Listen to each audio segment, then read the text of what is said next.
সকালবেলা আজকে ব্রেকফাস্টে হয়েছিল এত্ত কিছু মিষ্টি, সাথে আলুর তরকারি আর লুচি।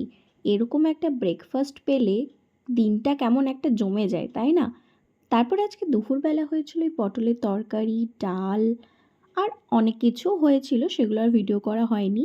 আর এখানে আমি ডিমটা সিদ্ধ করতে বসিয়ে দিয়েছিলাম। আর সাথেই দেখো, ডাবগুলো দেখতেও যেমন ছোট, তার ভেতরে জলটাও সেরকম অল্প। মাকে যেহেতু ডক্টর ডাব খেতে বলেছে, সেই জন্য ডাব তো রোজ আনতেই হয়। আর তারপরে আজকে গেছিলাম একটা কাজে, আর এই দেখো রঞ্জিত দাদা। আরেকটা জিনিস তোমাদের আজকে দেখাবো, এগুলো হচ্ছে আমাদের গাছের কাঁঠাল। কতগুলো হয়েছে দেখো। আর আজকে বিকেলবেলায় দাদাকে দিয়ে এলাম হচ্ছে স্টেশনে। দাদা আজকে চলে গেল কলকাতা। তো সেই জন্য আমি এখানে দাঁড়িয়েও চলে যাওয়ার পরে আর কি, এজেও চলে যাচ্ছে আর আমি এখানে দাঁড়িয়ে ভিডিও করছিলাম।